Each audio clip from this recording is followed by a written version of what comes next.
Today on Sugar Spun Run, I'll be showing you how to make a strawberry cake completely from scratch. Hey Sugar Spun Bakers, Sam here, and today I'm really excited to share this recipe with you because unlike many strawberry cake recipes, we are not using Jell-O, we are not using any strawberry extract, we are flavoring this cake with real strawberries. Now, before you get started, you're going to want to preheat your oven to 350 degrees Fahrenheit. There are a couple different steps, there are quite a few steps involved in this recipe, but it is so worth it for a perfectly strawberry flavored, moist, delicious cake. Now, once your oven is preheated, you'll want to go ahead and grab your strawberries. You're going to need about 1 1/4 pounds of strawberries for this recipe. You'll want to wash them, remove the tops, and quarter or halve them, and we'll go ahead and add these to a blender. Now we'll blend our strawberries until we have a nice, pretty smooth strawberry puree. Some of my strawberries are stuck on the sides of the blender, so I'm just going to knock those down and then puree again. Now, the more ripe and more fresh your strawberries are, the better your strawberry flavor is going to be. Right now, while I'm filming this, it's not exactly strawberry season. I bought these from the grocery store. They're going to work. My cake's gonna have a nice strawberry flavor, but if these were strawberries I had picked myself that were sun ripened and really juicy, then the flavor would be even better. So if you can get your hands on some of those, you're going to have an even fresher, better tasting strawberry cake. Now, once you've gone and pureed your strawberries, we're going to need to extract the juice from this. One of the problems with a lot of strawberry cakes is if you leave the strawberry pulp in there, it tends to make the cake gummy. So I'm going to pour this pulp or pour this strawberry puree through a fine mesh strainer until I have 1 to 1 1/4 cups of juice.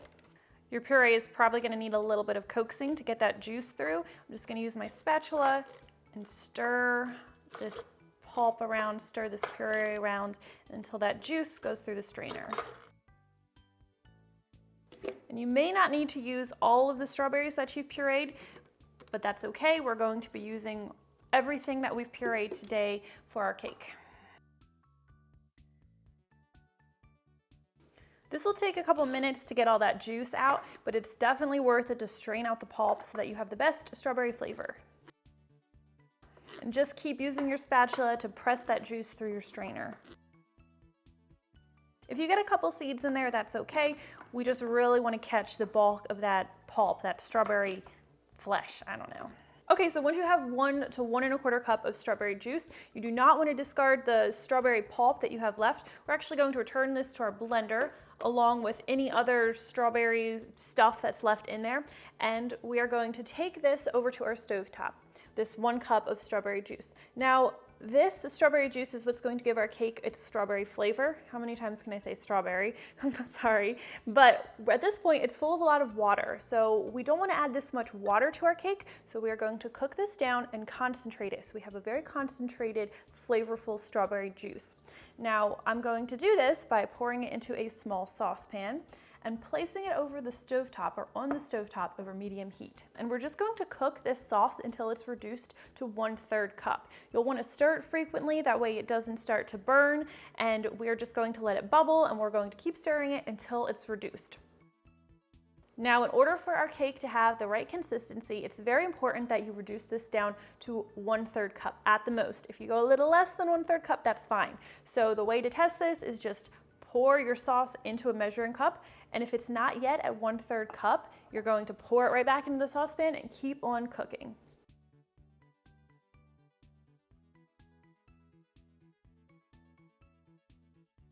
So we have 1/3 cup of concentrated strawberry juice right now, so we're going to add 2/3 cup of milk to this. I'm just going to add the milk right to the measuring cup and fill this to the 1 cup line. Now, if you're going to add any food coloring, you'll want to add it at this point. It's completely optional, but I actually recommend it because this concentrated strawberry juice is not going to be colorful enough to give your cake that nice, pretty pink color. In fact, sometimes the cake can come out looking a little bit gray. I like to use a little bit of gel food coloring. I'm using americolor electric pink, and I like to add about 2 chocolate chip sized drops to my milk mixture at this point. All right, now we're going to whisk the food coloring, milk, and strawberry concentrate together until everything is pretty well combined. I found this is the best time to add the food coloring because when you try to add it, if you try to add it later, into the actual cake batter, sometimes you end up over mixing the cake in order to get the color to distribute properly. All right, we have our strawberry milk mixture. We're going to set that aside, and we're finally going to get to making our cake batter. So you're going to want to use a large bowl for this recipe. We're going to combine 1/2 cup of canola or vegetable oil. Any neutral oil will really work for this recipe. And 1/4 cup of softened unsalted butter, 1 3/4 cup of granulated sugar, and 2 teaspoons of vanilla extract. And you're going to want to use an electric mixer to cream everything together until it's completely combined. Scrape the sides of the bowl, make sure everything is nicely combined. We'll set this aside, and we're going to need a separate bowl for our dry ingredients. We're going to start with 3 cups of cake flour. I will provide a substitution if you want to use all-purpose flour instead, but since the strawberry can kind of weigh down the cake a little bit in this recipe, I like to use cake flour for a lighter crumb. So I've got this in my bowl, and I'm just going to add a tablespoon of baking powder and a teaspoon of salt. Stir these together until everything is nicely combined. All right, now we're going to turn our mixer to low speed. I love this mixer because it's such a workhorse. Its low speed is actually pretty intense, but I'm going to turn it to low speed, and I'm going to alternate at adding my flour and my milk mixture to the butter mixture. I like to alternate adding these two because it helps everything get combined nicely. It makes for a nice cohesive batter, and I always start with and end with the flour mixture. So let me add, I'll usually do about 1/4 of the flour mixture. Stir this in until it's just combined. Add about 1/3 of my strawberry milk mixture.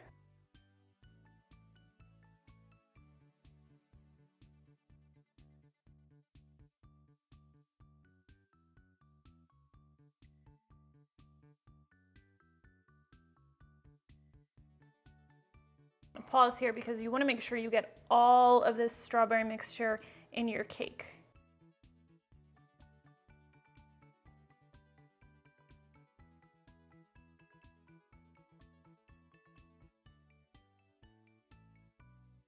And we'll just scrape the sides and bottom of this bowl just so we can make sure everything is completely incorporated.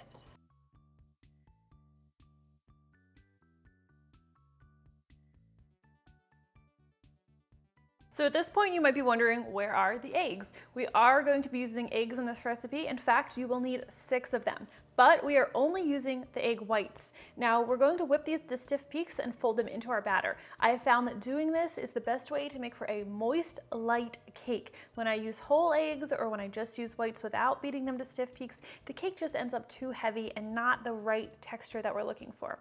So whenever you are using egg whites, you want to make sure that your bowl that you are going to be adding them to is completely clean, grease-free, completely dry. I'm also going to crack each of these eggs into a separate container. That way, if we get any yolk in it, we can discard it, and then we'll pour the clean white into our clean bowl.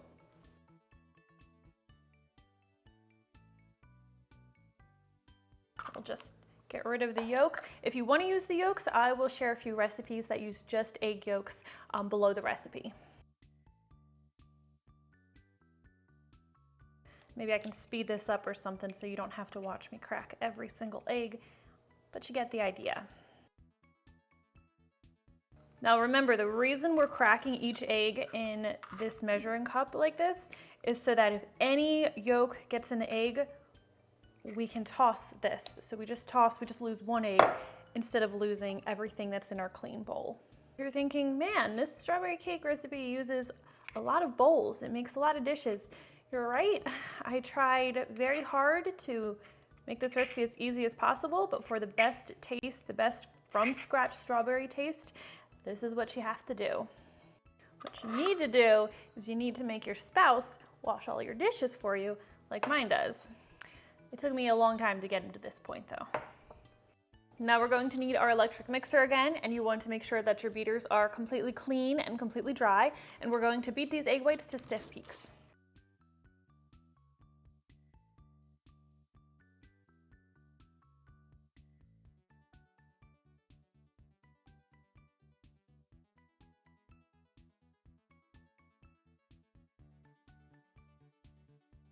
So here we have stiff peaks. The egg whites have seriously increased in volume. The peaks that are formed, they hold their shape if you turn the beater over. So we are going to fold these egg whites into our strawberry cake batter. Now you do want to use a spatula to do this. You do not want to use your mixer because you don't want to over mix the batter. We're just going to gently fold the egg whites into the batter, gently as you can. You want everything to be completely combined. You want the egg whites to be completely absorbed into the batter, but you don't want to overdo it here.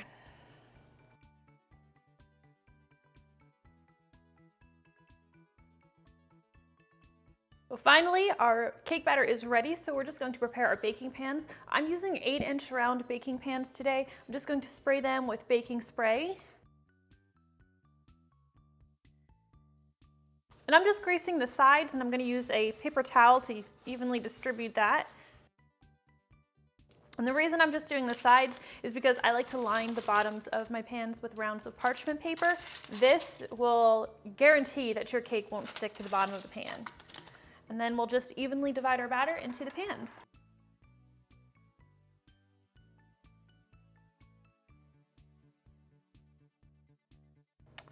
Guys, I really want to turn this bowl towards you, but my arm just does not work that way.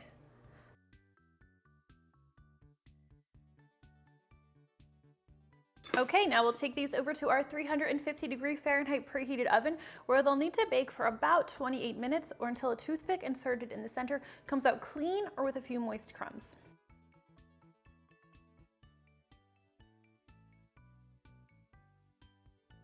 While our cake is baking, we're going to want to go ahead and prepare our strawberry jam filling. Now, remember that strawberry puree that we reserved from earlier? We are going to be using that now. We're going to head back over to the stovetop, and we're going to add this into a small or medium-sized saucepan.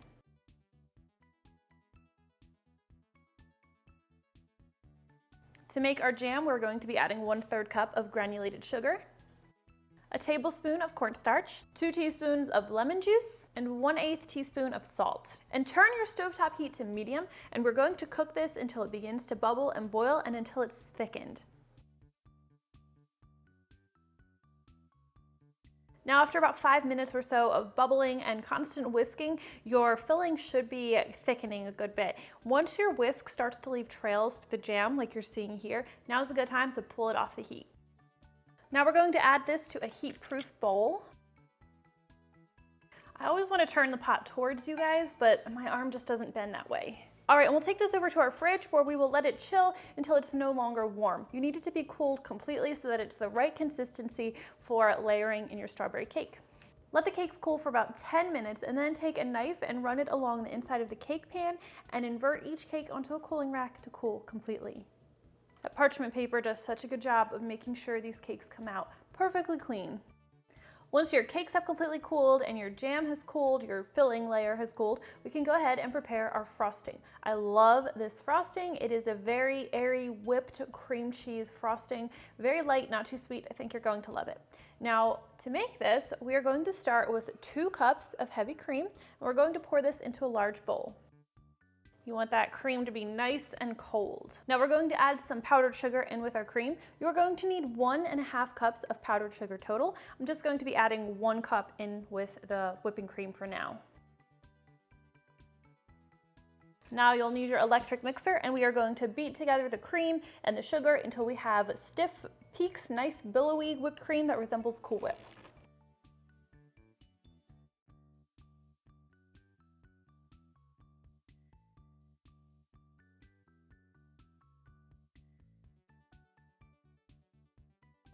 So this is perfect. We're at the right consistency here.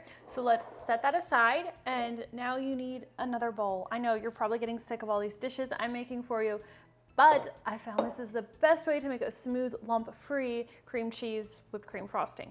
So into this bowl, we are going to add 8 ounces of cream cheese. Now your cream cheese should be softened, but you don't want it to be completely at room temperature. It's nice if it still is a little bit chilled since we're going to be stirring it into our whipped cream. I like to set mine out about an hour before I need to use it. Now, along with our cream cheese, we are going to be adding our remaining powdered sugar. So this is 1/2 cup of powdered sugar, 1.5 teaspoons of vanilla extract, and just 1/8 teaspoon of salt. We're going to use our electric mixer to cream together all of these ingredients, and you can use the same beaters that you just used for your whipped cream. That's totally fine.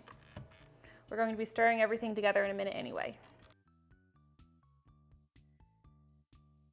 You want to stir everything together until your cream cheese is completely smooth and lump-free and everything is completely combined.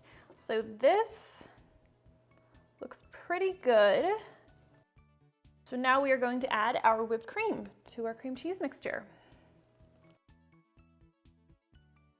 We're going to start by just using our spatula to stir our cream cheese and our whipped cream together until everything is pretty well combined.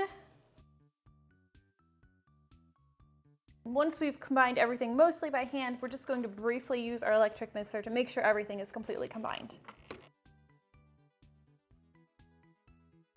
And once everything is nicely combined, we have our silky smooth, super airy whipped cream cheese frosting. So let's go ahead and decorate our cakes now. We're going to start by placing one of our cake rounds on our serving platter. And it's very important that our cakes be completely cool before we start decorating them, or everything is going to fall apart. Now, I'm going to pipe a dam on the top of this cake that's going to hold our jam filling. I'm just going to put some of our cream cheese frosting into this piping bag that I fitted to the round tip. Today, I'm using an Attico 808 tip, but really any large round tip will work. And now we'll grab our jam filling that should be pretty well solidified and has been sitting in the fridge. And we're just going to gently spread this inside the dam.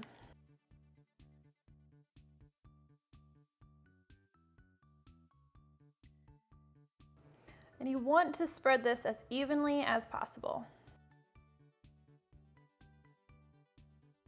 And once you've spread your filling, we're going to top this with our other layer of cake. Now all that's left to do is ice the whole thing. This is a very soft, very silky frosting. It's not as stable as some of my other frostings, like my regular cream cheese frosting or any of my buttercream frostings. So it's not great if you want to stack a whole bunch of layers of cake, but it is perfect for this strawberry cake. Now this cake is definitely one that you want to keep refrigerated, and ideally you should really refrigerate it for at least an hour or so. Keep it covered so it doesn't dry out, but you'll want to refrigerate it so that the icing has a little bit more time to re-solidify since we just whipped it and warmed it up a little bit. However, I don't have the patience to wait right now, so even though it might be a little bit messy, I'm going to go ahead and cut myself a slice.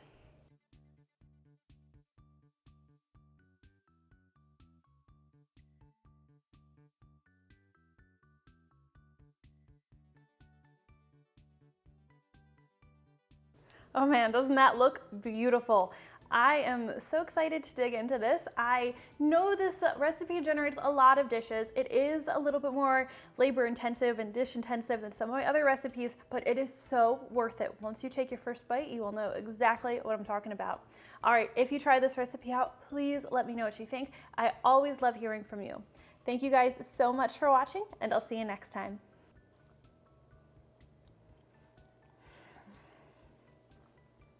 This is so good. So much strawberry flavor.